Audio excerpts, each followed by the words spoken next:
Hello, beautiful soul tribe. I'm so happy you're here, and welcome to Volume 2, Part 1, where we're going to be taking a deep dive into the Japanese writing system, and we're going to be learning how to write two of the three forms of writing they have, called Hiragana and Katakana. So buckle up, and here we go.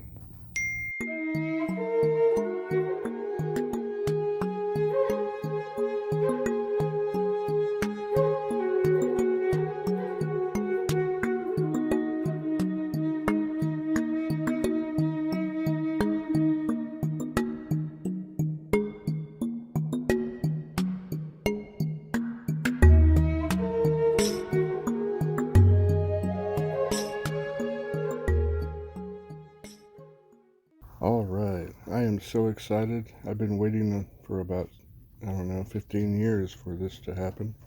Can't believe it's finally here. And I'm so excited you're here with me to remember who we really are together. So, for all you geographically challenged people out there, I am going to show you where Japan is on the world map. So, we're going to zoom out from where I am, where that blue dot is in the San Francisco Bay Area, and we are going to travel across the Pacific Ocean. This is the United States. You can see Alaska up there. We're going to go across. There's the Hawaiian Islands. And we're going to keep going all the way over to Japan. First thing you can notice right off the bat is a big black line on the map. That's called the Mariana Trench. That's the deepest part of all the oceans in the world. And it sits right off the coast of Japan, and that's why they have so many earthquakes. Japan comprises all these islands right here, and some of these islands up here are called the Kuril Islands, but some of those islands are disputed between Russia and Japan. So we're going to draw a border around Japan. So we are going to be studying the language that's inside of that enclosure, like that. Just to get our bearings a little bit, we have the country of China over here. We have Taiwan, that island right there. We have the Koreas right here. We have Russia over here on the coast. And of course, we have Japan. Now, there is no such thing as the word Japan in Japanese. I don't even know how we came up with that name. But they call themselves this. Nihon. You have to forgive me, my screen on my phone's all cracked, so my stylus hits those little cracks and it causes my lines not to be straight, which is really bugging me, but it is what it is. And hopefully soon we'll have our new PC and tablet to write better with. But this first character right here, that's pronounced ni, just like your knee, your kneecap. And the second character is pronounced hon, nihon. First character is ni, is the sun, like the star we revolve around. And the second character is hon, which means a book, but in this case it means originate. Because if we zoom out, so China over here, from their vantage point, the sun rises in the east, and where Japan is, that's where the sun originates. So that's what the name Nihon means, is the origin of the sun. There's no such thing as China to the Japanese. And don't worry about these characters. We're not going to learn characters quite yet, but I want you to see how they look, because you're going to be seeing them all the time going forward. So China to the Japanese has two characters. The first one's called Chu. Second character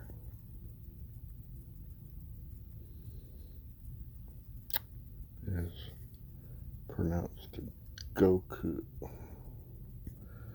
Chugoku. That's a terrible G, sorry. Chugoku. Chu means center or central, and Goku means country. So it's the central country. The center of the universe, I guess, for them. Back in the time when that name got its name.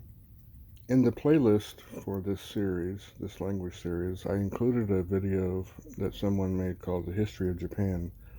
It's like 9 minutes long, and this guy did a really awesome job of explaining the whole history of Japan in 9 minutes. And it's a hilarious video. I think you guys will appreciate it. So I'm not going to go into too much history. We're going to make a long story short today.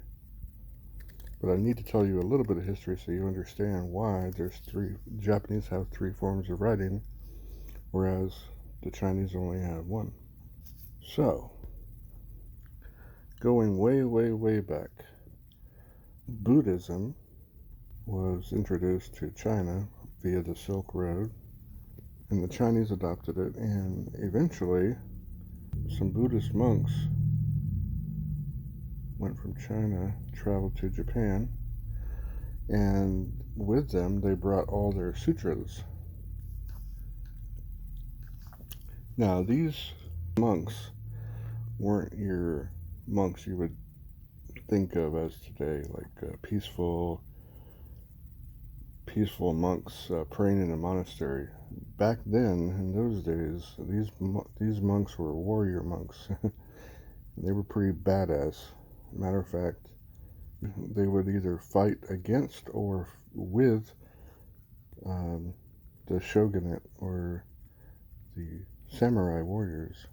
So I'm not going to get into all the history, but just know that these monks brought not only Buddhism, but they also brought the Chinese writing system with them, where all the characters come from. The Japanese call these characters kanji. It's written something like this.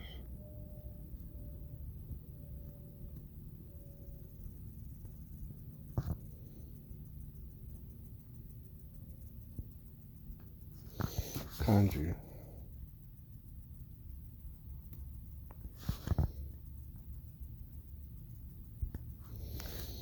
So the first character here, Kan, that means the actual emperor of China at the time that all this happened. His name was Han. You could say it Khan or Han, but this stands for the Han Dynasty. And the second character, Ji, just means character. Keeping in mind, when these monks first brought the Buddhism language, way of life to Japan, between the 4th and 5th century AD, Japan didn't have a form of writing. They didn't have a writing system at that time. Sutras from Buddhism were written in Chinese. So the Japanese monks eventually wanted an easier way to read the sutras. They invented a simplified version of how to write, how they spoke in Japanese, and they called it Katakana. So at some point also, the characters from Chinese were adopted in Japan as their main form of writing. Sometime later, about 500 years later, up until that time, women in Japan weren't allowed to write. But eventually, the women were allowed to write in another form of language they came up with called Hiragana. Can't wait to get a new tablet so I have a proper screen to write on. Please help me get one.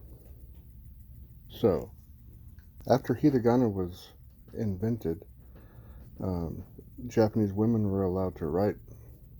So they used to write letters back and forth to each other, and it became sort of the main social language on the side. In addition to the characters and the katakana, hiragana was the main form of writing for a while. Then katakana was used not only to rewrite the sutras for Buddhism, it was also used for legal documents and things like that. Nowadays, katakana is only used to write foreign words, or words that don't exist in the Japanese language. That's all written in katakana. And hiragana, you don't even have to write characters in Japanese.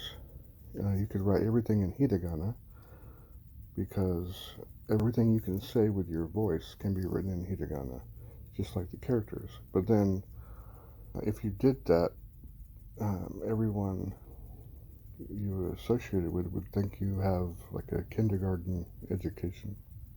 I am going to pull up a Japanese newspaper so you can see how all three of these are used together.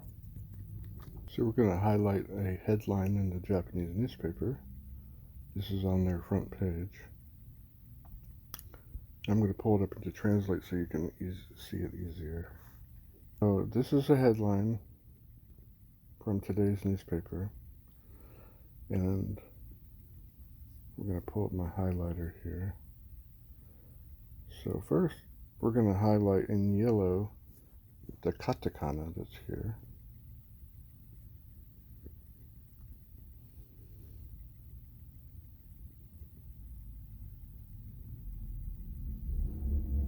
Okay. Next, we're going to highlight in, let's choose red. We're going to highlight the hiragana in red.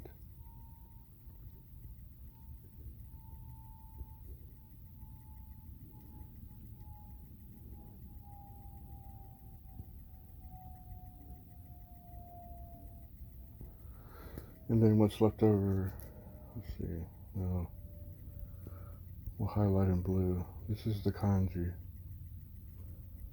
that's left over.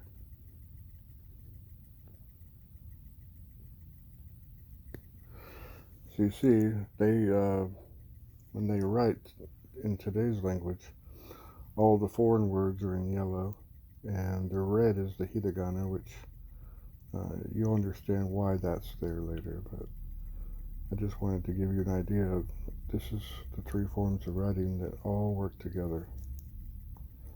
Now, what I'm going to do now is I'm going to translate this into Chinese. Let's see, simplified. Now, Chinese is on the bottom here, and you notice, pull up my highlighter again, you'll notice that in Chinese,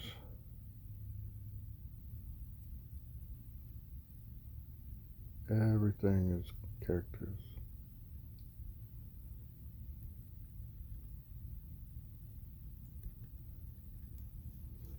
So you see, Japanese has three forms of writing, whereas Chinese only has one. So that's the first major difference between Chinese and Japanese. Also, in Japanese, they came up with their own characters that don't exist in China. So you have that as well. But we'll get into that at a later time. So the next thing I want to show you is how easy it is to learn these characters. It's not as hard as you might think. So if you ever played with Lincoln Logs or Tinker Toys or Legos when you were a kid, learning the characters is exactly like that. And there's 214 building blocks. Think of it that way. All the characters, and there's thousands of them, they're all made up of these 214 radicals.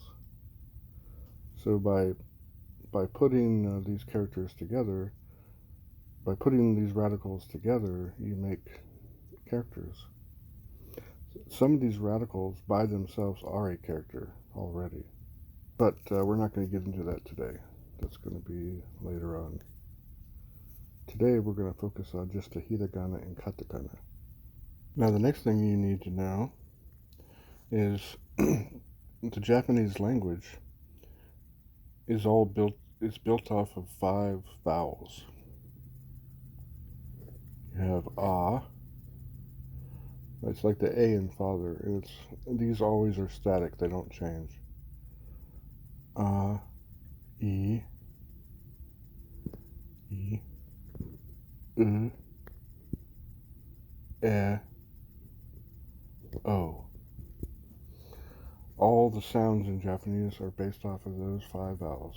A, I, U, E, O. I'm going to pull up a chart I found, a free chart that I found on Google. This shows the Hiragana and Katakana side by side. Here we have the A, I, U, E, O. Just like that. These two are A, these two are E, these two are U, E, O. And in the description of this video, I'm going to put links where you can download these charts and practice so you can practice writing. Today, since we're limited on time, we're going to just learn this first column, this A column right here. So first we're going to learn the Hiragana on the left and the Katakana on the right. So we're going to go back to our writing tablet. The first letter we're going to learn is just the vowel itself, ah. I'm only going to write these letters for the next couple lessons, like we in our alphabet, because they don't have these Latin letters like we have, and they call this Romanji.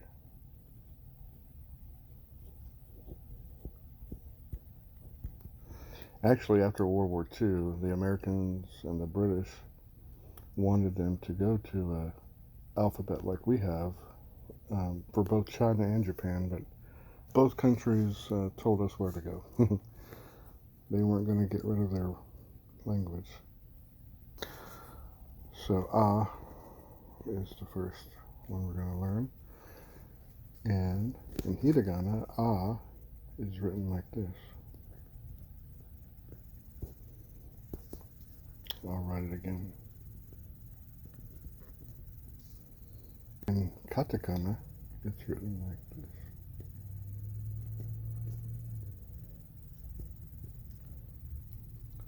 Everything's based on the 5 vowel sounds. There are about 46 basic sounds in Japanese. You can think of them as syllables too, if you want. The Japanese call it go, ju.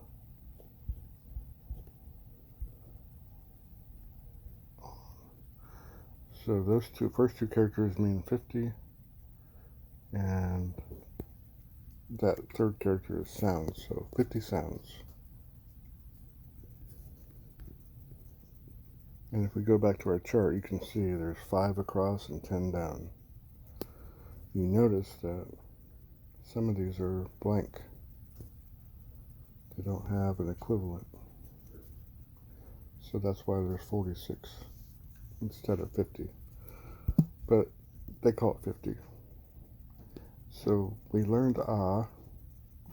Now the next thing the first consonant is K.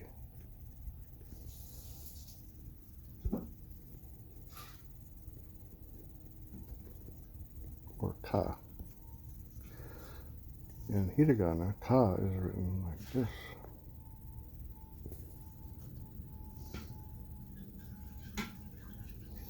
In Katakana, it's very similar.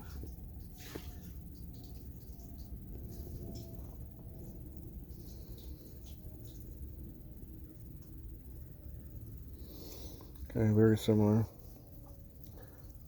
Notice this is more like an elbow, and this is a curve that curves down like that. The next consonant is S. Sa. And sa is written like this in Hiragana.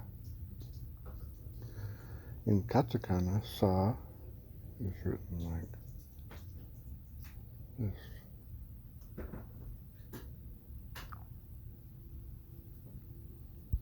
Okay. The next consonant is T. Ta. In hiragana, ta looks like this.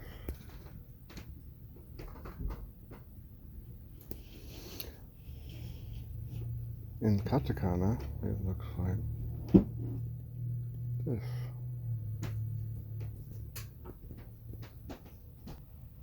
Next we have in, na. In hiragana, na looks like this.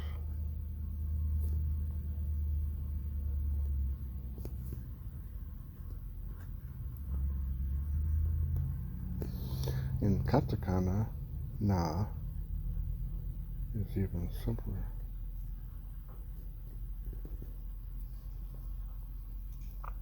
The next consonant we have is H. Ha. In hiragana, ha looks like this.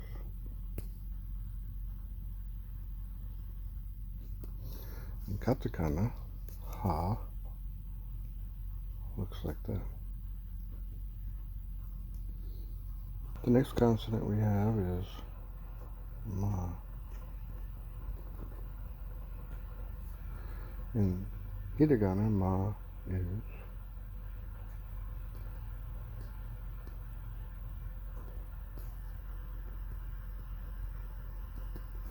in katakana, it's this. The next letter is Y, ya.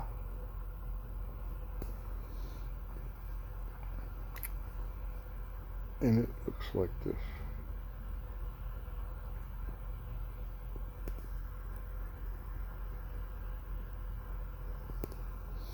In katakana, very similar.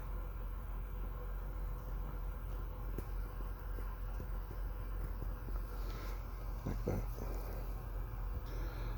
Then we have the letter R, R-A. Now, R is not like our R. It's pronounced like in Spanish with the tip of your tongue on the roof of your mouth. It's ra. So it's ra-di-ro-ru-re. It's not ra-ri-ro-ru-re. It's ra-di-ro-ru-re. You have to get used to the tip of your tongue on the roof of your mouth behind your teeth. And just say ra, like ah and ra, ra, ra. Like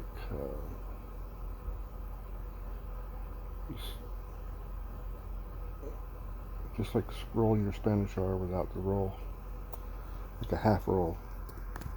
So ra in hiragana looks like this.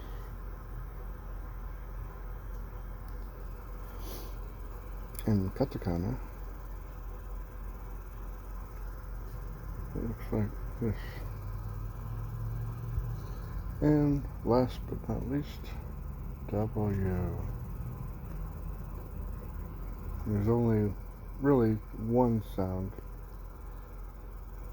with W, it's wa.